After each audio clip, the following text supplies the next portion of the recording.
Hello, my name is Teresa and I'm a cartoonist and illustrator doing the 100 Days of Making Comics Challenge. This is my week 10 and in the background you can see me drawing one of the panels for the comics anthology we're making as a community, the hundreds. And in the audio I'm going to be talking about setting goals and deadlines and how to do it. I hope you enjoy it. Okay, so I'm going to depart from an assumption here that you have a dream, you have a vision for your future of some sort regarding comics or art or something of the sort. And if you don't, I hope this helps anyway. So first of all, you start with a vision or a dream or an idea of where you want to be in the future. This is completely imaginary, completely intangible, with no base in reality whatsoever. So that's a dream. Now we separate those from goals. Goals are achievable things. Goals are things that are currently possible for you to do if you put in the work. And once you have those goals, you put in your deadlines. Now, the concept of dreams is something that I am very careful about. I think dreams can completely derail a person's life, especially because you're aiming for something that you haven't actually experienced. So there's a lot of models of success that focus on you having the loftiest and most unrealistic dream you can possibly imagine, and I understand the power of that. I understand the power of striving to achieve something very, very difficult. But on the other hand, I also understand that unless you have direct experience of something, you don't know what it's like. The problem with dreams is that they're not real. And if you focus too much on them and then you arrive there and you're like, oh my God, this is rubbish, it's not going to be like your dream. You can't imagine reality without experience. So yeah, I'm a big Disney fan, but dreams are not something that I really trust as a compass to direct your life. But it's good to have them for just general direction. It sounds like I'm saying don't follow your dreams. I hope that's not exactly what comes across, but it's sort of like that. Yeah, don't follow them to a T. Don't obsess too much about them. That's it. So yeah, now you have your general idea of where you're heading, you know more or less what you want to do, and now it's time to set your goals. Now, the way in which I do it is by mixing two different things, because I use two methods. As per usual, I divide things into twos. So there's the method of deconstructing goals, and there's the method of serendipity. And I'm going to explain those two. Okay, the first one is the most rational one, the most practical one, is deconstructing. How do you deconstruct a goal? You have a goal that is tangible, that you know exactly how it looks like. And is, I want to publish a comic with a publishing house. And this publishing house that I choose is this one. Okay, so you put that at the top of a piece of paper. I normally use like a small piece of paper, maybe an A5, something like that. So you put it at the top, your goal. I want to publish with, let's say, Dark Horse. Okay, so that's your goal. Then you look at the authors that work for Dark Horse and you see what they have done before. And maybe some of them were publishing with smaller publishing houses. Maybe some of them were working as editors. Maybe some of them were doing different things. And you choose one of those pathways, and that will be your previous step. So at the top of your list, you have published with Dark Horse, and then through research, you find what people generally do before publishing with Dark Horse. What did they do before? And you write that down. So maybe it is something like publishing with this number of publishing houses, or maybe being an editor for Dark Horse. You can find those different things that real people that are currently publishing with Dark Horse have done before taking that leap. What did they do before that? And you repeat this process until you find that the previous step is exactly where you are. So for example, you research this Dark Horse situation and it's like, and this is completely made up, publishing with Dark Horse. Before that, publishing with smaller publishing houses. Before that, publishing independently with your friends. Before that, making comics at home with my cousin. And that's where you are. I was like, oh, I'm making independent comics at home. Excellent. So my next step is publishing with these publishing houses. And that's how it works. So it works in reverse and from other people's experience. Rather than you saying, I'm going to try and imagine what the next step is, you are deconstructing the career of other people to find where you go from where you are right now.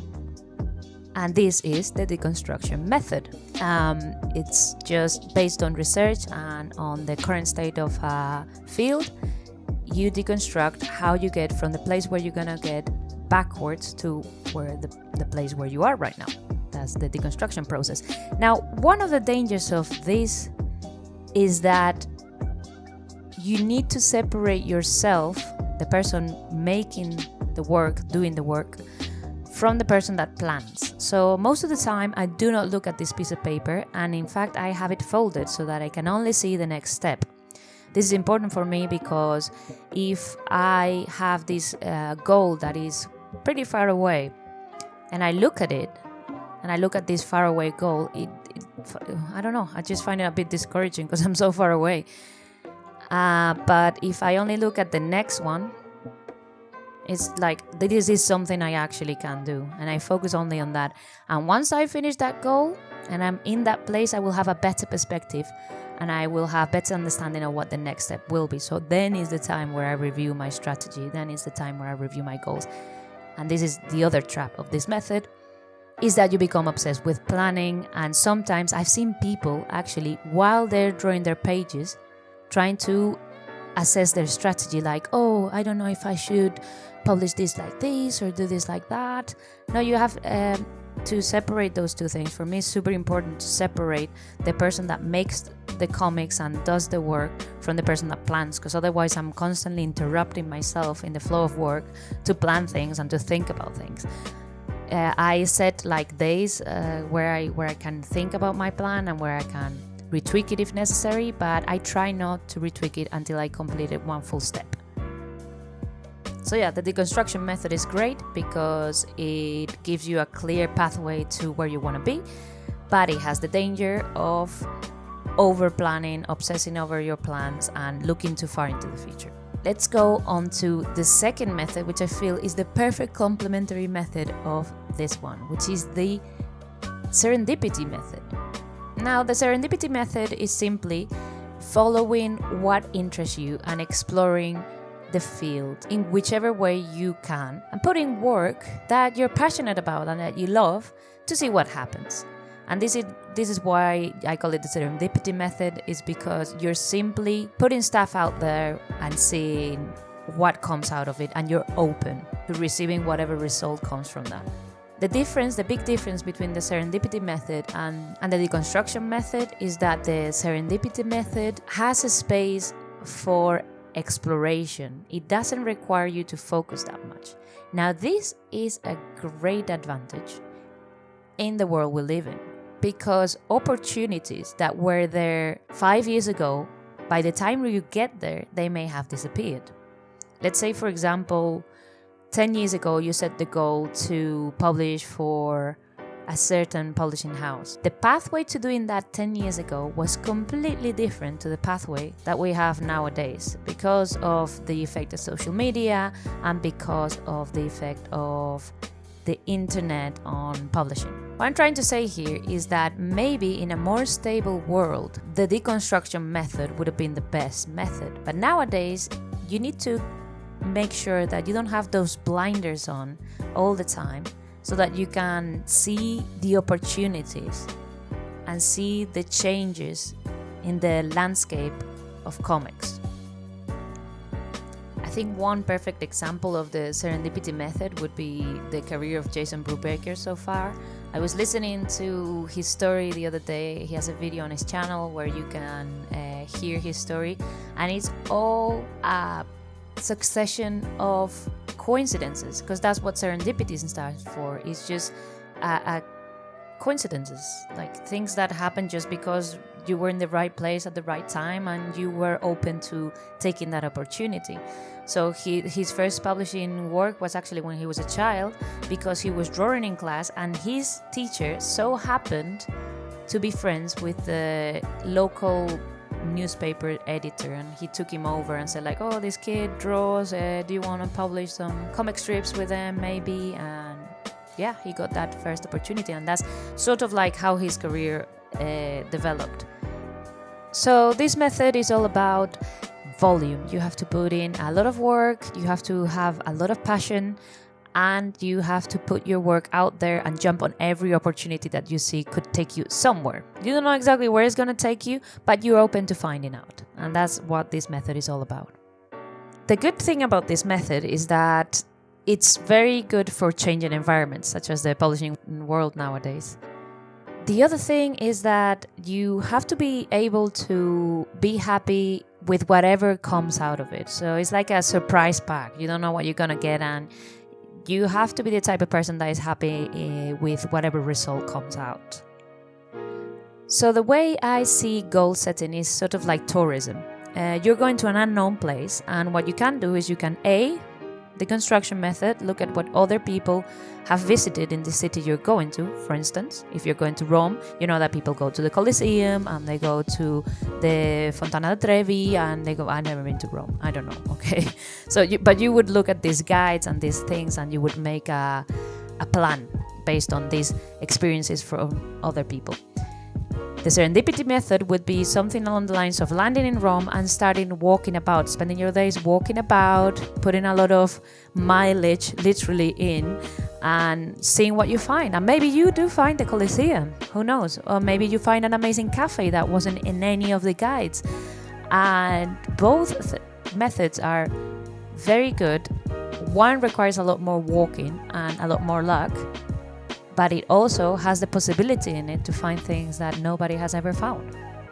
So yeah, choose the method you prefer. Personally, I like a mix of both. If I go to a city, I have these 1 or 2 things that I want to visit. The rest of the time, I'm just gonna walk or cycle about, see what I can find.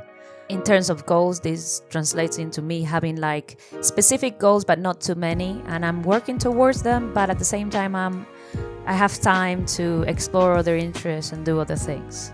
So I'm not hyper focused, I'll be honest. I'm focused, but not super mega focused, because I want to deviate and explore.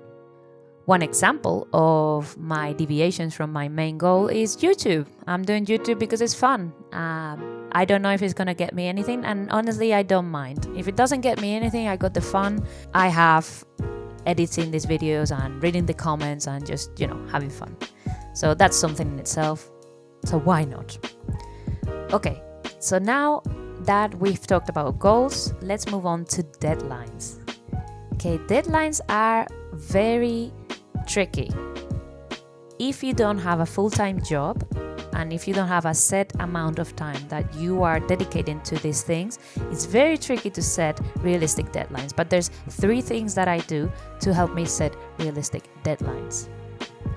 Okay, so the first thing I do is I am very aware of the time I actually have. In the past, I have been very optimistic about how much time I have to devote to my personal projects, and I haven't taken into consideration either burnout or lunch breaks or taking a nap when I'm tired. I've never taken into consideration my health or my happiness, which I think if you're going for the long run, and if you want to always meet your deadlines and not be in a constant state of frustration and unhappiness and lack of health, then this is something you need to do. You need to be realistic. How much time, including rest and social time with family and friends, do you have? And I calculate that I have 10 hours, more or less, a week. That's the maximum amount of hours I can devote to my personal goals and personal projects. And that is, of course, in a good week. There are bad weeks in which I may have 4 hours. So between 10 and 4 hours is what I have to spare for my personal goals and for my future, instead of having to deal with my present. That's what I have. Once you know the number of hours, the second thing you need to do is realize how fast you are. So if I have 10 to 4 hours a week, I need to be aware of how fast I am. So if I tell myself, I'm going to do 3 pages, like there's no way I'm going to do 3 pages of comics in 10 hours. No way. Know how fast you are so you can create a realistic deadline. In my opinion, when it comes to goals, it is important to aim high and have lofty goals, the same as dreams. But when it comes to deadlines, it is best to have realistic, down-to-earth deadlines that are based on knowledge of how much time you have and how much time it takes you to do stuff.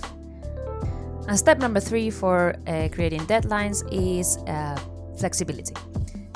You have to adapt and readapt. I do it on a weekly basis. On every Saturday, I look at the time I'm gonna have the next week, because my job is seasonal and sometimes I have more time, sometimes I have less time. So every Saturday I look at my timetable and I go, well, this week I have these work commitments, and then it's my niece's birthday or whatever, and so if I have anything to go to family wise, I take those things into consideration. If I feel, however, that week I have far too little time and I have enough energy, and last week was a good week where I was well rested, I'll say, oh, I'm gonna wake up 1 hour earlier or half an hour earlier, and I'm gonna do extra work because I'm not getting enough time for my project.